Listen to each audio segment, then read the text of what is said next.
আমি দুটা বস্তু ঠিক কৰিছো যে সুপ্ৰিম কোৰ্টত আমি আলোচনা কৰিম মই কোনোবা এটা সাংবাদিক মেলত কেতিয়াবা সুপ্ৰিম কোৰ্টে যেতিয়া সিটিজেনশিপ এক্টৰ ওপৰত 6A তাৰ ওপৰত এটা শুনানি লৈছিল আৰু সেইখন সাংবিধানিক বেঞ্চ আছিল সাংবিধানিক বেঞ্চত এটা কথা সুপ্ৰিম কোৰ্টে উল্লেখ কৰিছে আমি পৰীক্ষা কৰি আছো যে অসম চৰকাৰে বিদেশী বহিষ্কাৰৰ কাৰণে ন্যায়াধিকৰণতে গৈ থাকিব লাগে যে তেনেকুৱা কোনো কথা নাই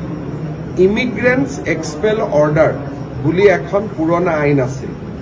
সুপ্ৰিম কোৰ্টে কৈছে যে এই আইনখন এতিয়াও বলবৎ আছে আৰু সেই আইনখন মতে ডিচিয়ে লগে লগে অৰ্ডাৰ কৰি পুশবেক কৰাৰো পাৰমিশন দিব পাৰে এই কথাটো যিকোনো কাৰণতে হক আমাৰ উকিলেও আমাক জনোৱা নাছিল আমিও গম পোৱা নাছিলো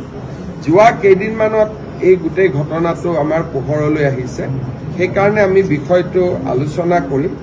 আৰু পুশবেক এইটো চলিব আৰু বিদেশী চিনাক্তকৰণৰ কাম এনআৰচিৰ কাৰণে ৰখি আছিল সেইটো এতিয়া আৰু অলপ আমি স্পীড আপ কৰিম আৰু এই প্ৰক্ৰিয়াটো আকৌ চলিব অলপ তীব্ৰ গতিত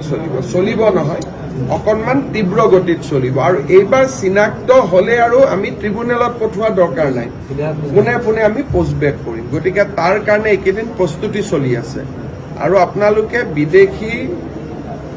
পুশবেক কৰাৰ ক্ষেত্ৰত ইতিমধ্যে আমি বহুখিনি পুশবেক কৰিছো কিন্তু যাৰ কোৰ্টত কেছ আছে আমি তাক কৰা নাই আৰু বাকী সংখ্যাটো লাহে লাহে বাঢ়ি গৈ আছে আৰু বাঢ়ি গৈ থাকিব